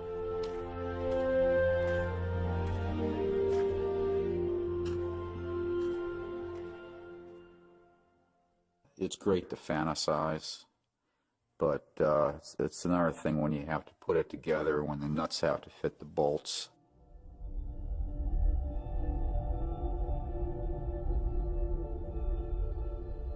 Like the Apollo missions to the Moon, sending human beings to Mars will mean putting people in harm's way. There are many dangers in outer space, and many things could go wrong. A serious equipment breakdown could doom the crew to their deaths. Some argue that the risk of failure is simply too high. You know, back in the days when medieval man was looking out from Europe and thinking about exploring the world was unknown, and map makers populated their maps with dragons. We've got the same thing today. There are people who are afraid to go out into space, and they've populated their maps of the solar system with dragons. You know, we've got cosmic radiation, we've got zero gravity, we've got back contamination. But these are dragons that we can take on.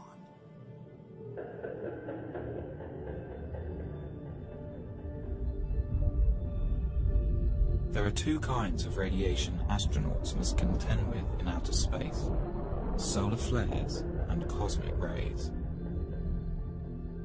Solar flares are floods of protons that burst from the sun at irregular intervals and would be dangerous to an unshielded human crew. We are not ready to send humans to Mars right now. We've got to know a lot more about radiation and radiation mitigation. One of the Apollo flights barely missed, like by a week, a major solar event. If it had gone off when the Apollo astronauts were on the way back and forth to the moon, they would have gotten their entire lifetime radiation dose in that one mission. And that's just one solar flare. So that's why we worry about this. In the Mars Direct plan, Zubrin envisions a central insulated core where a crew can retreat to while the radiation passes by. The core would be surrounded by all the provisions of the mission. This should stop any harmful dose of radiation from reaching the astronauts. Basically, you use your pantry as your storm shelter. So a solar flare happens, the alarm bell rings, the crew goes into the storm shelter, they stay in there cramped up pretty tight for a few hours until the all clear rings and they come out. This is going to happen once, it might happen twice in the course of the mission. The second type of radiation is cosmic rays. This constant rain of charged particles comes from interstellar space and cannot be avoided without many meters of shielding. We can experience some of this type of radiation on Earth at high altitudes. Airline pilots who spend their careers flying high in the atmosphere can receive almost as much of this radiation throughout their life as a Mars astronaut would on a 2.5-year mission. It's a long trip. It's a 6-month trip there, a 6-month trip back. Is probably a year on the surface. That's a lot of radiation. The best estimates are that the magnitude of that dose is not that great, perhaps 60 rem of radiation scattered over 2.5 years. Now, 60 rem of radiation delivered over a long period of time like that would not create any noticeable effects at all. It would, though it is believed, increase your statistical risk of getting cancer at some point later in your life by about 1%. Right now, if you're an average American and you do not smoke, you have a 20% chance you're going to die of cancer. This would make it 21. If you're an average American smoker, it's 40. So in fact, if you recruited the Mars crew out of smokers and sent them to Mars without their tobacco, you would be reducing their chance of getting cancer.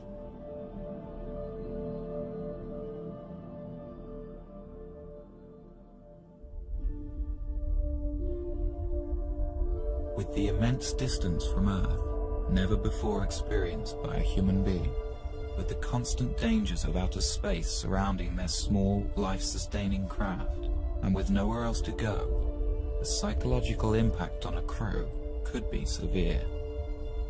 Fear is real. I mean, it would be, to me, abnormal for a person to not feel the fear of getting on a rocket and launching into space and going to Mars. So I think fear is a very normal thing that all astronauts, in fact, are supposed to have. And I would be afraid to fly with someone who does not have fear. Some psychologists worry that cabin fever could set in, and the crew might literally go crazy. The human Mars mission is a more rigorous and difficult condition than most of us experience in daily life. But it is hardly a more difficult situation than many people have endured throughout human history. We can compare the Mars crew to the crew of 19th century or prior sailing vessels, many of whom were away from home for 3 years or more than 3 years, under conditions in which they're eating extremely bad food, without any medical knowledge to support their health, commanded by brutal officers. In every respect, the crew of a human Mars mission, with the full support of mission support and the whole world cheering for them and great rewards awaiting for them in life upon their return, is in a vastly superior condition. The Mars Direct crew will spend most of their time inside the 2-story hab, carefully designed to promote psychological well-being despite the confinement. The space where I think everybody would spend the most time, just like a lot of homes on Earth, would be the galley wardroom area. There would be chairs, a table, and some kind of large screen for entertainment. You would have individual staterooms about 4 or 5 feet wide. The ability for them to communicate with loved ones, with colleagues on Earth, I think will be almost unlimited. A Mars crew will need to be carefully chosen and thoroughly tested to ensure their ability to handle the extreme isolation.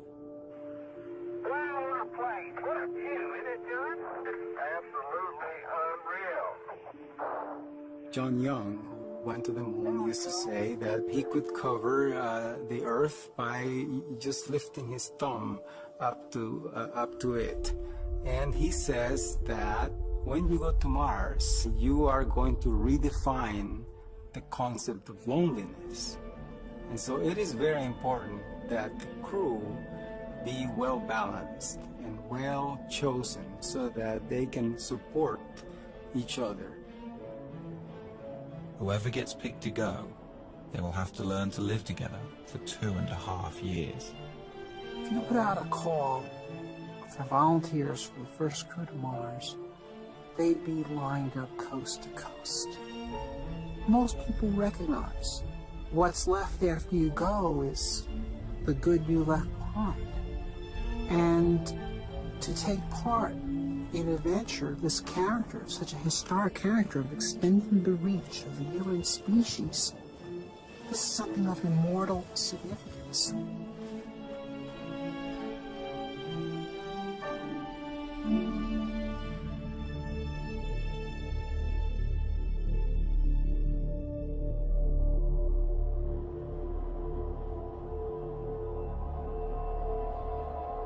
One of the most bogus threats associated with the Mars mission is the so-called back contamination issue, which is this notion that you go to Mars and discover these virulent disease organisms that you bring back to Earth and destroy all life on Earth. If we discover life on Mars, one fear is that our Earth biology will have no defense against possible Martian pathogens. Some argue that missions to Mars cannot be risked until we can prove Mars is free from harmful contaminants. This is completely nonsensical. There's natural transfer of material from Mars to Earth all the time. You get around 500 kilograms of unsterilized Martian rocks landing on Earth every year, and they have been doing so for the past 3-4 billion years. And so if there were Martian organisms that could contaminate the Earth, they've already done so. Although the prospect of Martian diseases seems remote, lawmakers have required that NASA create elaborate protocol to ensure that any extraterrestrial material stays contained. And like the Apollo astronauts, who spent 17 days in quarantine after their return from a sterile moon, a Mars crew will have to be thoroughly tested for any harmful Martian pathogens. The probability is infinitesimally tiny. But nevertheless, this is our home planet, and it's extremely important, and we have to protect it. The idea of a pathogen on Mars is clearly ridiculous because there is no megafauna or megaflora on Mars for pathogens to infect. So it is impossible to propose a credible life cycle for a Martian pathogen. The diseases that afflict us have been co-evolving with us and our ancestors and near relatives for the past 3 billion years. And they are specifically designed to live inside the habitat of the human body and to overcome its defenses. And they've been engaged in an arms race with the human defenses for those 3 billion years. This is why humans do not get diseases from distantly related species. For example, I don't know of any person who has ever contracted Dutch elm disease. And trees don't get colds.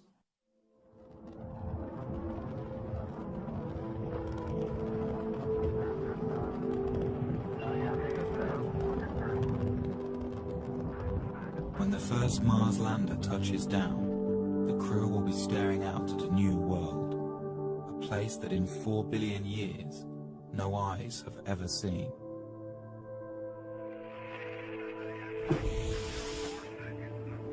The crew won't be alone.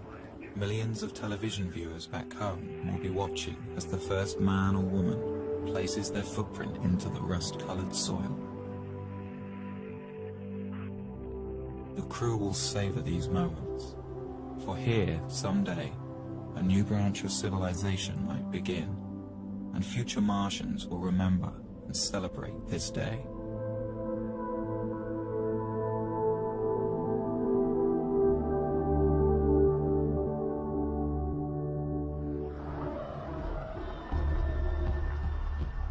There is much for the crew to do and explore.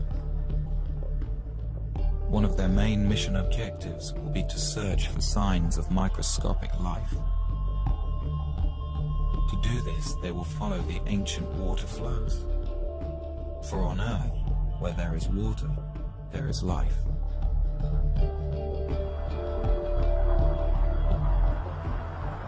To help the crew in their search, they will have a pressurized rover that allows them to explore in a comfortable, shirt-sleeve environment.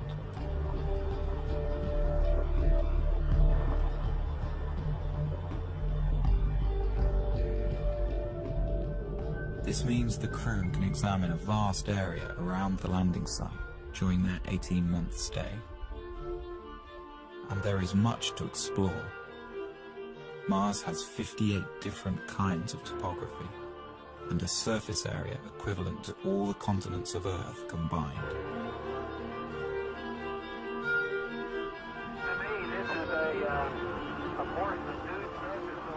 If these explorers can uncover the fossilized remnants of indigenous Martian life, they will redefine mankind's understanding of its place in the universe. For if life arose separately on a planet so close to our own, it strongly suggests that the universe is a biologically rich place and full of life.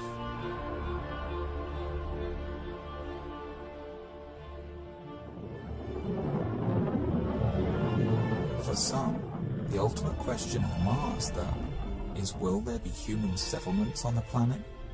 Will Mars become a new branch of human civilization?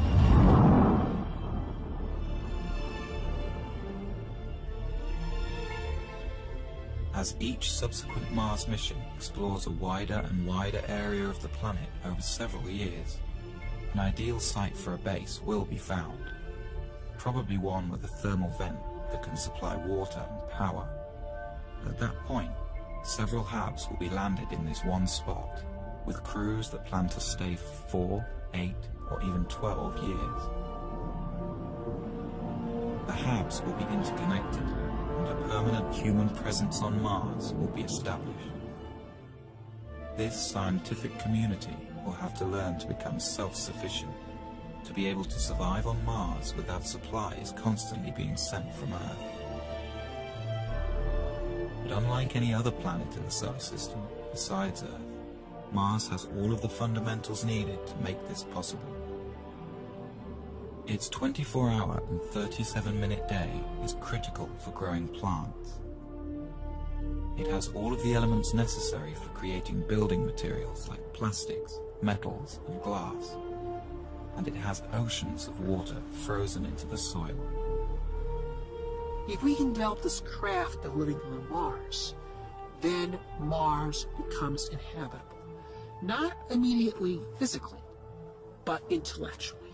I mean, look, what determines whether an environment is habitable or not? Is Colorado habitable? We're not naturally adapted to live in Colorado. We're tropical animals. No one could survive a single winter night here without technology, such as clothing, efficient use of fire. We invented our way into becoming people that could colonize such hostile environments.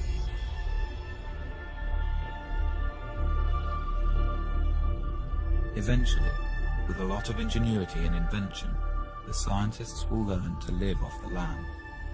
They will grow crops in the iron-rich but potassium-poor soil. And they will produce oxygen and energy from the water and atmosphere.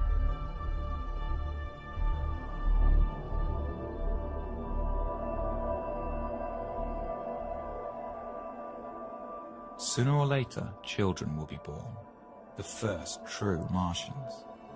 They will grow up to see Mars as their home. With time, more and more people will arrive. These won't only be scientists, but settlers, people who plan to stay. They may come for all kinds of reasons, but to them, Mars will be a chance to start over, to build a new life for themselves.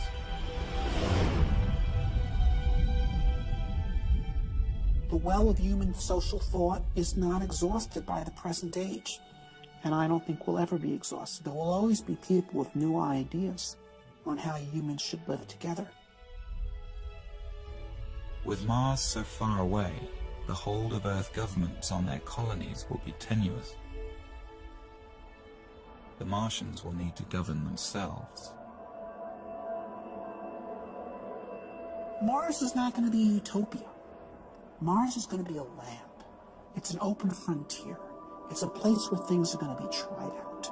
I think we'll see a lot of noble experiments on Mars. Perhaps some of these Martian colonies with their novel ideas based on the best thought the 21st century has to offer, maybe they'll find ways in which humans create society that are more humane and offer more opportunity for human potential.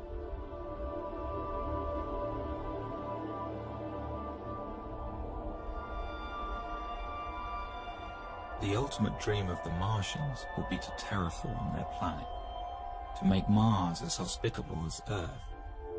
This may not be as big a fantasy as it seems. Here we are on Earth, a world that's very sophisticated and developed and complete. And anything we do is just a subtraction. It's because we live in such a biologically rich planet. When we go to Mars, we have an opportunity that we don't have on Earth. Here's a planet that's died. Here's a world that's not full of biology, probably doesn't have any at all. Well, there, we can actually do something to help.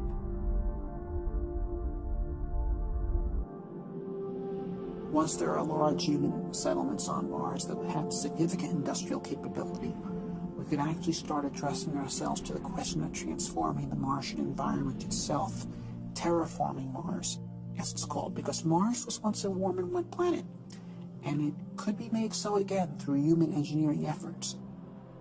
With daytime temperatures in the Martian tropical zone averaging around 0 degrees centigrade, and with an atmosphere only 1% as thick as Earth's, exposure to these elements by a human without a spacesuit would be instantly fatal. The first step to terraforming Mars and bringing it back to life will be for the Martian colonists to warm up their planet.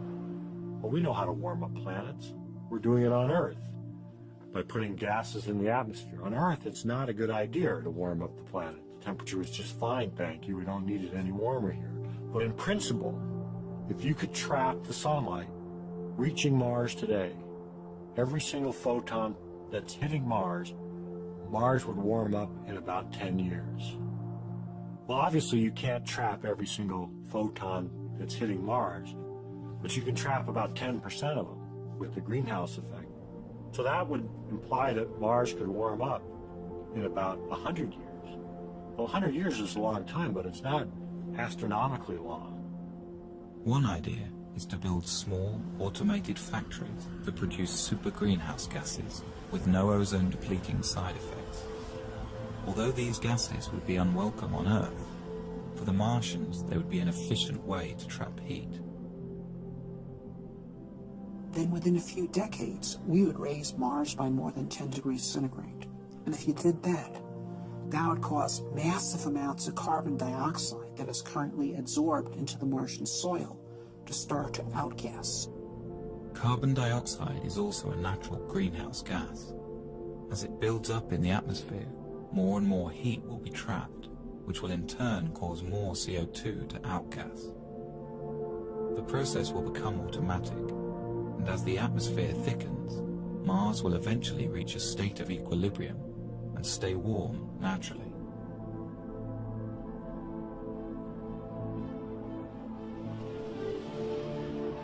The rise in air pressure would mean that the human colonists could discard their pressure suits and walk around the surface of Mars carrying only a supply of oxygen.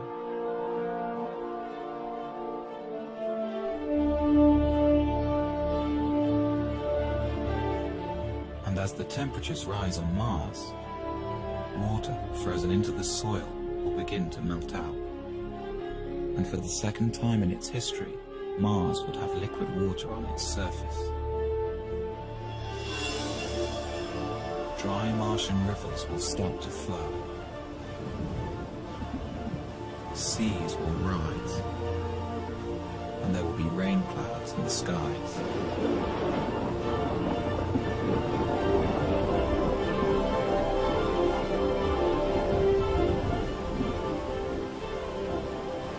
The return of Mars to its warm and wet stage will make it a fertile environment for life.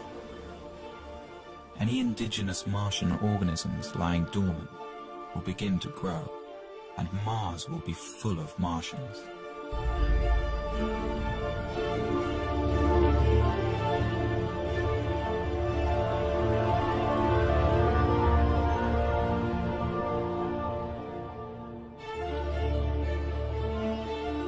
If no native life emerges, or that life is all dead, then humans could begin addressing the idea of bringing life from Earth. At first, it would be simple organisms, perhaps genetically engineered, that would thrive in the Martian environment. Then more complex plants could be introduced. The plants would be right at home in the carbon dioxide atmosphere, and with no competition and a whole planet to cover, they could transform Mars into a green world.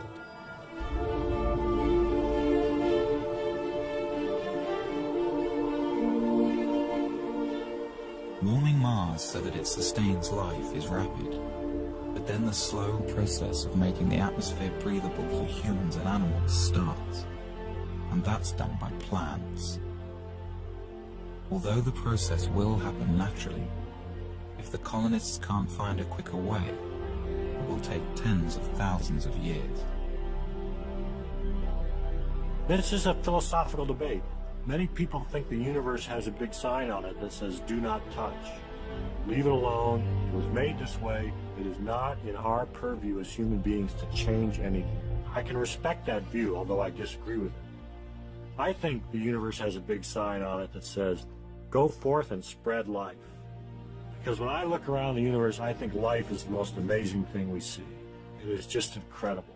And we human beings are uniquely positioned to help spread life from this little tiny planet, which it seems to have started on, beyond. And that's our gift. Earth's gift to the universe, I think, is the gift of life.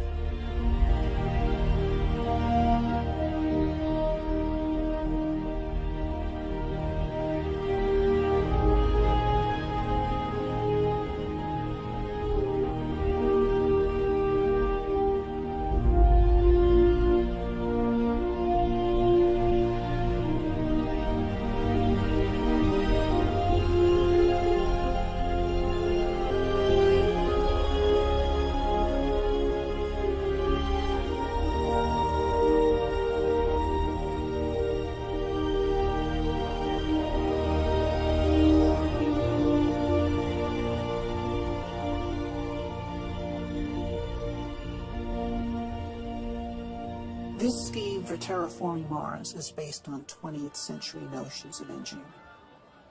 I don't think it is how Mars will actually be terraformed. What you have here is a 20th century mind trying to address a 22nd century problem. And so I think Mars will be terraformed by the 23rd century, not by the 33rd, by the 23rd. Things that would seem utterly fantastical to us is how it will actually be done. But it'll be done.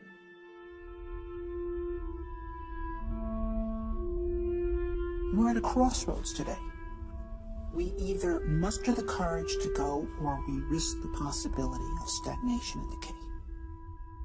The exploration of the solar system and expanding of life to the rest of our solar system and someday beyond is the kind of thing that will keep our civilization going. We're explorers by nature. Eventually we will go to the stars. And the question is, when will we start? I think a man-Mars mission could happen within 15 years. Some days I'm very optimistic. I think we can do it in 10, maybe 15 years. Other days I see all the political things that go into the space program. I look back under 30 years we've been bogged down, and I get more negative about it, and I say it's going to be another 3 decades or 4 decades. Yeah, I would be surprised if we got to Mars prior to 2025 or 2030. In May of 2018. Understanding the various political obstacles that exist and what we need to fight through to get the program started, I believe that we will be on Mars by 2020.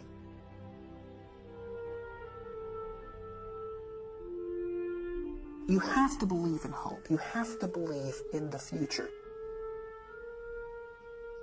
There are more and more people coming around to the point of view that a positive future for humanity requires human expansion to space. We will eventually break through the forces of inertia that have been holding this thing back.